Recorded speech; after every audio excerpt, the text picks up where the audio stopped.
তেজপুৰ কাৱৈমাৰীত অনুষ্ঠিত 9 কোটি টকীয়া লটাৰী কেলেংকাৰীক লৈ ৰাইজ ক্ষোভত জ্বলি পকি উঠিছে। কাৱৈমাৰীস্থিত শ্ৰী শ্ৰী সুৰভী আশ্ৰম হৰিহৰ মন্দিৰ নিৰ্মাণৰ সাহায্যাৰ্থে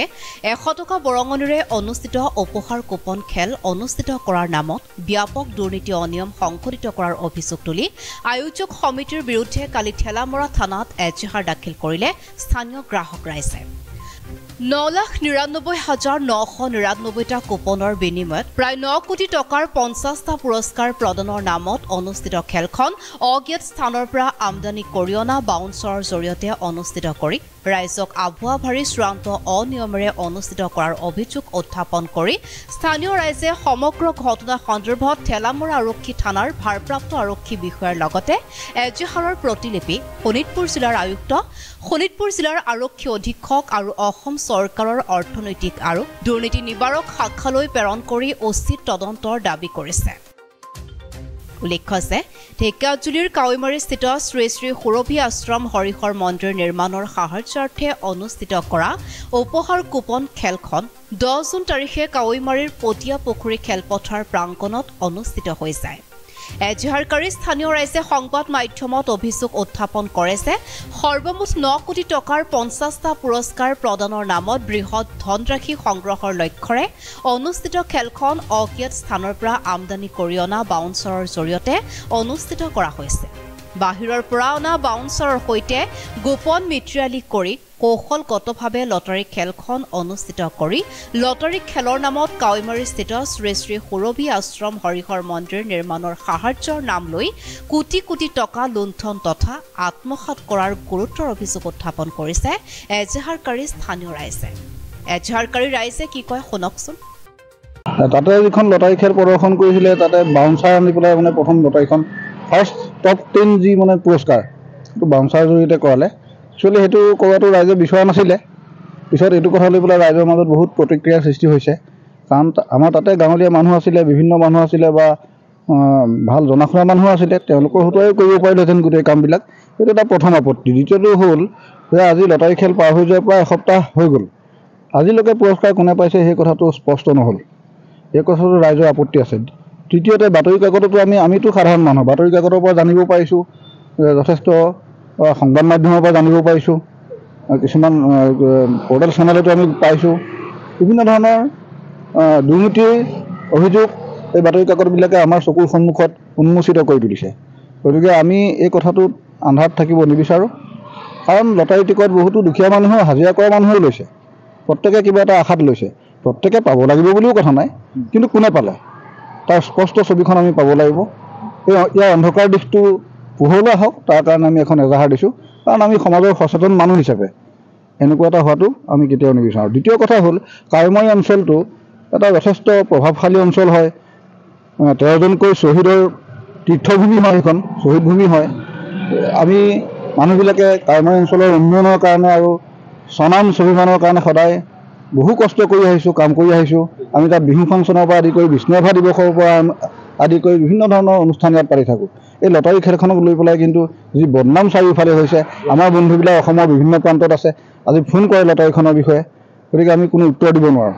এনেকুৱা এটা সময়ত আমাৰ নিজৰ অঞ্চলটোৰ ঐতিহ্য মান মৰ্যাদা ৰক্ষা কৰিবৰ কাৰণে এই লটাৰী খেলখন আচলতে সঁচা নে দুৰ্নীতিযুক্ত এই কথাটো প্ৰমাণ কৰিবৰ কাৰণে আমি প্ৰশাসনৰ আশ্ৰয় বিচাৰি পেলাই এখন এজাহাৰ দাখিল কৰিছোঁ। দ্বিতীয় কথা হ'ল কাৱৈমাৰী অঞ্চলটো এটা যথেষ্ট প্ৰভাৱশালী অঞ্চল হয়। 13জনকৈ শ্বহীদৰ তীৰ্থভূমি হয়, সেইখন শ্বহীদ ভূমি হয়। আমি মানুহবিলাকে কাৱৈমাৰী অঞ্চলৰ উন্নয়নৰ কাৰণে আৰু স্বনাম স্বাভিমানৰ কাৰণে সদায় বহু কষ্ট কৰি আহিছোঁ, কাম কৰি আহিছোঁ। আমি তাত বিহু ফাংচনৰ পৰা আদি কৰি বিষ্ণুৰাভা দিৱসৰ পৰা আদি কৰি বিভিন্ন ধৰণৰ অনুষ্ঠান ইয়াত পাতি থাকোঁ। এই লটাৰী খেলখনক লৈ পেলাই কিন্তু যি বদনাম চাৰিওফালে হৈছে, আমাৰ বন্ধুবিলাক অসমৰ বিভিন্ন প্ৰান্তত আছে, আজি ফোন কৰে লটাৰীখনৰ বিষয়ে। গতিকে আমি কোনো উত্তৰ দিব নোৱাৰোঁ। ন্যায় পাওক, পাবলগীয়া মানুহে পুৰস্কাৰ পাওক, আমি সেইটোৱে বিচাৰোঁ। আৰু তেওঁলোক যিহেতুখিনি জমা হ'ব লাগে এটা একাউণ্টত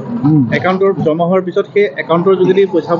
যিবিলাক, কিন্তু আমি দেখিছোঁ যে তেওঁলোকে এটা চেকবুক এখন লৈ আহিছে, তাকো সেই সুৰভী আশ্ৰমৰ নামত চেকবুকখন আছে, সেইখনতো 12-25 ভুল আমি দেখিছোঁ। গতিকে গোটেই বস্তুটো সন্দেহৰ আৱৰ্তত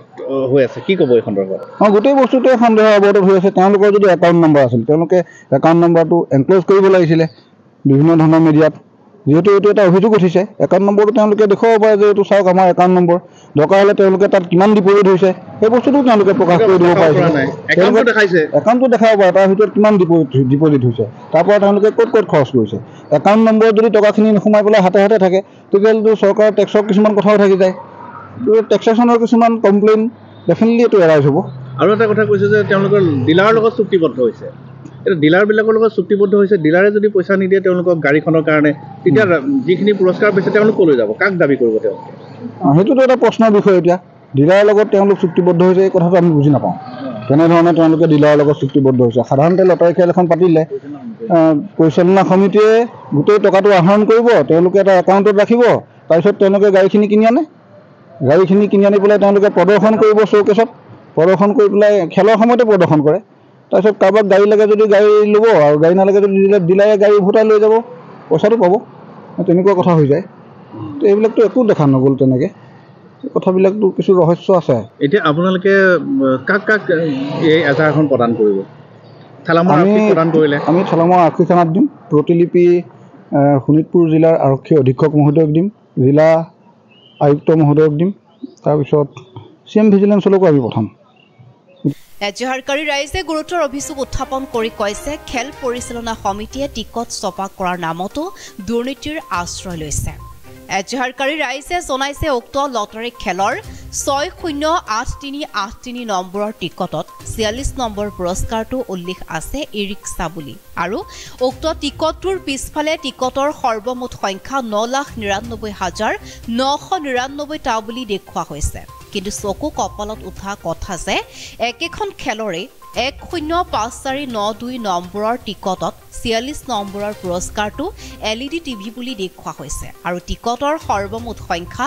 10,99,999টা বুলি দেখুওৱা হৈছে ইয়াৰ উপৰি 660179 নম্বৰৰ টিকটত একেধৰণেই 46 নম্বৰৰ পুৰস্কাৰ হিচাপে উল্লেখ আছে এখন ই-ৰিক্সাৰ কথা কিন্তু 141659 নম্বৰৰ টিকটত 29 নম্বৰৰ পৰা 46 নম্বৰৰ পুৰস্কাৰ হিচাপে LED টিভি থকাৰ কথা উল্লেখ আছে ইয়াক বৃহৎ কেলেংকাৰী বুলি ৰাইজে অভিযোগ উত্থাপন কৰে ইফালে বাতৰি কাকতত বিজ্ঞাপন দিয়া অনুসৰি কমিটিৰ পৰা এজেণ্টে লোৱা টিকট বিক্ৰীৰ কাউণ্টাৰ ফাইলসমূহ খেল অনুষ্ঠিত হোৱাৰ দিনা অৰ্থাৎ 10 জুনৰ দিনা ঘূৰি নাহিল বুলি বিজ্ঞাপনত উল্লেখ কৰা হৈছে বিক্ৰী নোহোৱা টিকটসমূহক লৈ প্ৰায় 9 কোটি টকাৰ বৃহৎ লটাৰী খেলখন কেনেকৈ অনুষ্ঠিত হ'ল বুলি প্ৰশ্ন তুলিছে ৰাইজে এতিয়া কথা হ'ল প্ৰথমতে কওঁ কাৰিমাই এটা সুনাম আছে সদৌ অসমত এক নম্বৰ কথা দুই নম্বৰ কথা তেওঁলোকে যেতিয়া খেলখন প্ৰথম ফিটা কাটিছিল তো এই অঞ্চলত কৰা নাই বেলেগ এটা অঞ্চলত কৰিছে মানিছোঁ ঠিক আছে সুবিধা কথা আছে তেখেতসকলে তাত কাৰিমাই পটিয়াপুখুৰী অঞ্চলৰ সম্পূৰ্ণ পুৰস্কাৰ তাত প্ৰদৰ্শন কৰিছিল যে ইমান নম্বৰ পুৰস্কাৰ এখন ইমান নম্বৰ এখন তেনেকৈ সকলোকে দেখিছে অল অসমৰ মানুহে দেখিছে তাৰপিছত যেতিয়া খেলখন হ'ল খেলখন হোৱাৰ সময়ত সেই পুৰস্কাৰখিনি তেখেতসকলে এটা দেখাব নোৱাৰিলে কিয় সেই চলি থকা অৱস্থাত এক নম্বৰ কথা দুই নম্বৰ কথা তেওঁলোকে যোনখিনি ফাৰ্ষ্টৰ পৰা আপোনাৰ 10 নম্বৰলৈকে যিখিনি প্ৰাইজ আছিলে সেইখিনিতো বহুত টকাৰ প্ৰাইজ মই সঠিককৈ ক'ব নোৱাৰিম কিমান টকা কিন্তু সেইখিনি টোটেল চাব গ'লে কোটি টকা তাৰপিছত কিন্তু খুব সামান্য অলপ কিবা কিন্তু তেখেতসকলে এটা ভিতৰুৱা অঞ্চলত তেনেকৈ এখন খেল পাতি যিখন খেল নেকি আমাৰ অঞ্চলত বহুত মানুহে এনেকুৱা খেল দেখা নাই সৰ্বভাৰতীয় পৰ্যায়ত পাতিছে সৰ্বভাৰতীয় মানিবলৈ সৰ্বভাৰতীয় তেখেতসকলে চবতে প্ৰকাশ কৰিছে গতিকে তেখেতসকলে এনেকুৱা এটা অঞ্চলত পাতিছে পাতাৰ পিছত সেই বস্তুটো এটা কেনেকুৱা হ'ব লাগিছিল গাঁৱৰ মানুহে যিহেতুকে নাজানে গাঁৱৰ মানুহে এইটোৱে ভাবিছিল যে এটা অনুষ্ঠানৰ কাৰণে আহিছে অনুষ্ঠানটো উন্নতি হওক অনুষ্ঠানটো ভাল হওক তো সেই ক্ষেত্ৰত আমিও গৈছিলোঁ আমিও খেলখনত আছিলোঁ তো যেতিয়া ক্ৰমান্বয়ে আমি তেনেকুৱা খেল দেখি পোৱা নাছিলোঁ লাহে লাহে যেতিয়া আমি সেই বস্তুখিনি আমাৰ চকুৰ আগত ধৰা পৰিলে এফালৰ পৰা ক্ৰমান্বয়ে তেতিয়া আমি ভাবিবলৈ বাধ্য ইয়াত যে এটা ডাঙৰ দুৰ্নীতি হৈছে তো সেইটো ক্ষেত্ৰত আমি উঠি অহা চাম আমি কেনেকৈ মনে মনে থাকিম আমি পিছৰ চামক কি দেখাম বা আমাৰ জেগাটো বদনাম আমি কেনেকৈ আকৌ ৰাইজৰ ওচৰত দেখাম যে পটিয়াপুখুৰীৰ মানুহ এনেকুৱা নহয় পটিয়াপুখুৰীৰ মানুহ বহুত ভাল বা কাৰিমাৰী মানুহখিনি বহুত ভাল আজি এজাহাৰ দিছে আৰু টিকেটৰ গণ্ডগোলটো কেনেকৈ টিকেটৰ গণ্ডগোল আপোনালোকক মই টিকেটখিনি দেখাব বিচাৰিছোঁ আপোনালোকে চাওক হয়তো আপোনালোকে কেমেৰাটো অকণমান জুম কৰিব লাগিব চাওক এখেতসকলৰ যিখিনি লিগেল পুৰস্কাৰ প্ৰথমতে লিগেলখিনি লিগেলে চাগৈ নাজানো যতটো সম্ভৱ তেওঁলোকে বিক্ৰী কৰিছেতো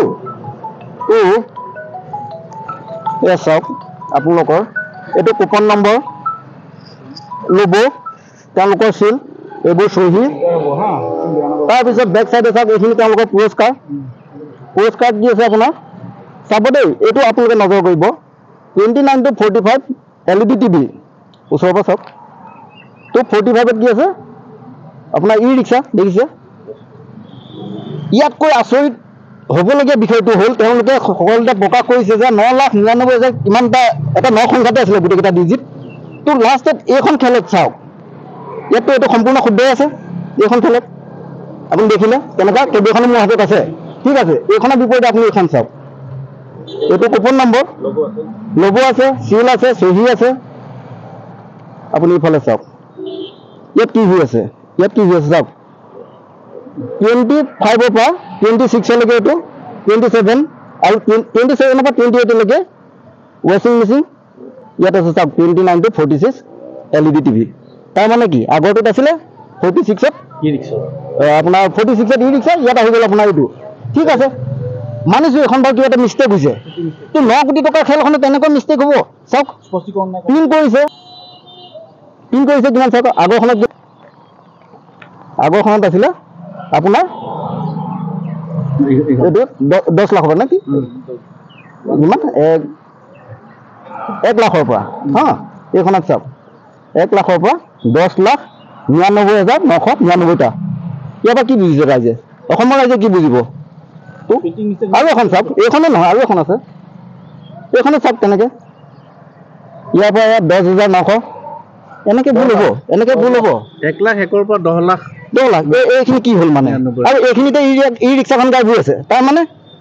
ক'ৰবাত 9 লাখ ক'ৰবাত ইয়াততো কিবা এটা নিশ্চয় আছে বাৰু যা কি নহওক য'ত নেকি ভুল হৈ আছে য'ত নেকি কিবা হৈছে হয়তো পৰিচালনা কমিটি কোনোবাই হয়তো এটা বেলেগ এটা লাইনত নিব পাৰে গতিকে এইটো শুদ্ধ হওক চবে প্ৰকাশ পাওক ৰাইজে দেখক যে প্ৰকৃত সত্য কি যদি কোনোবাই পৰিচালনাটো আহি কোনো ইয়াত ফচিছে সেইবিলাক শুদ্ধ হওক জল পত্ৰ হওক ৰাইজৰ দৃষ্টিত এইবিলাক হওক আমাৰ জেগাটো সুনাম ঘূৰি আহক তেওঁলোকে এইটোতো এনেকুৱা কথা নহয় যে 9 কোটি টকা বা ইমান এটা ডাঙৰ খেল 9 কোটি 10 কোটি টকা বাজেট তাত আপোনাৰ দুবাৰ প্ৰিণ্ট কৰিব দুটা শব্দ ওলাব দুটা আখৰ ওলাব দুটা প্ৰাইজ ল'ব সেইটো বা কি বুজায় আপুনি কি বুজিব 999,000টো ঠিকে আছে আকৌ 10 লাখটো কেনেকৈ আহে সেইখিনি প্ৰাইজ কেনেকৈ মিলাব তেওঁলোকে তাৰ মাজত টিকেটটো যদি লাগি গ'ল সেই টিকেটটো কি কৰিব তেওঁলোকৰ নিৰ্দিষ্ট বেংক তেতিয়া শ্ব' কৰিব যে এইটো আপোনাৰ ভুল হৈছে এইটো ইমান নম্বৰতহে আহে আমাৰ ইমান নম্বৰলৈকে চেপা হৈছে প্ৰকৃত সত্য লাগে আমাক ইয়াত যে ডাঙৰ এটা অভিসন্ধি হৈছে এই ধুৰন্ধৰকেইটাক আমাৰ উলিয়াব লাগে তো আমি এইটোৱে বিচাৰোঁ আৰু প্ৰশাসনেও এইটো আমিতো এজাহাৰ দাখিল কৰিছোঁ প্ৰশাসনেও এইটো ভাল এটা সুবিচাৰ কৰক ৰাইজক যাতে এটা সুবিচাৰ দিব পাৰে সেইটো আমি বিচাৰোঁ অসম ভিত্তিত অনুষ্ঠিত হোৱা লটাৰী খেলখনত কাউণ্টাৰ ফাইল ঘূৰি নাহিল অৰ্থাৎ কোনটো ফাইলত কোনে পুৰস্কাৰ লাভ কৰিলে সেয়া কেতিয়াও গম পোৱা নাযাব গতিকে ইয়াত এক বৃহৎ ৰহস্য নিহিত হৈ আছে বুলি মন্তব্য কৰে স্থানীয় ৰাইজে লটাৰী খেলখনৰ 2 নম্বৰ পুৰস্কাৰ জেচিবি পুৰস্কাৰ দুজন গ্ৰাহকে লাভ কৰিছে বুলি দাবী কৰিছে অৰ্থাৎ একে নম্বৰৰ দুটা টিকট কমিটিয়ে বিক্ৰী কৰিছে বুলি ৰাইজে অভিযোগ দিয়াৰ লগতে 6 নম্বৰ পুৰস্কাৰত থকা মহেন্দ্ৰ থাৰ গাড়ীখনৰ ক্ষেত্ৰতো দুজন দাবীদাৰ ওলাইছে ইয়া আয়োজক সমিতিয়ে চূড়ান্ত অনিয়ম সংঘটিত কৰাৰ প্ৰমাণ বুলি অভিযোগ তুলিছে ৰাইজে এজাহাৰকাৰী ৰাইজে লগতে অভিযোগ কৰি কয় যে ভাৰত চৰকাৰে জিএছটি তথা ৰাজহ নিৰ্দিষ্ট নিয়ম বান্ধি দিয়াৰ পিছতো প্ৰায় 9 কোটি টকাৰ খেলখনত কোনে ক'ত কি একাউণ্টত কিমান টকা জমা কৰিলে তাৰ কোনো উল্লেখ কমিটিয়ে ক'তো দেখুৱাব পৰা নাই যিসমূহ পুৰস্কাৰ প্ৰথম পুৰস্কাৰ ফৰ্চুনা গাড়ী দ্বিতীয় পুৰস্কাৰ জেচিবি তৃতীয় পুৰস্কাৰ ডাম্পাৰ চতুৰ্থ পুৰস্কাৰ আল্ট্ৰাবাছ পঞ্চম পুৰস্কাৰ স্কৰপিঅ গাড়ী ষষ্ঠ পুৰস্কাৰ মহেন্দ্ৰ থাৰ সপ্তম পুৰস্কাৰ বলেৰো অষ্টম পুৰস্কাৰ ক্ৰেটা গাড়ী নৱম পুৰস্কাৰ ব্ৰিজা গাড়ী দশম পুৰস্কাৰ টাটা নেক্সন গাড়ীৰ লগতে 50টা পুৰস্কাৰ কমিটিয়ে কি পদ্ধতিৰে কিনি দিব সেই সন্দৰ্ভত কমিটিৰ হাতত কোনো তথ্য নাই বুলি সাংবাদিকক জনাই এই ক্ষেত্ৰত উচ্চ পৰ্যায়ৰ তদন্ত কৰি আয়োজক সমিতিৰ বিৰুদ্ধে বিহিত ব্যৱস্থা গ্ৰহণ কৰিবলৈ অনুৰোধ জনাই এজাহাৰকাৰী ৰাইজে জিলা আয়ুক্ত আৰক্ষী অধীক্ষক আৰু মুখ্যমন্ত্ৰীৰ তদন্তকাৰী কোষলৈ প্ৰতিলিপি প্ৰেৰণ কৰা এই এজাহাৰৰ ভিত্তিত প্ৰশাসন তথা আৰক্ষীয়ে কি ব্যৱস্থা গ্ৰহণ কৰে সেয়া লক্ষণীয় হৈ ৰৈছে ব্যুৰ ৰিপৰ্ট অগ্নিকৰ নিউজ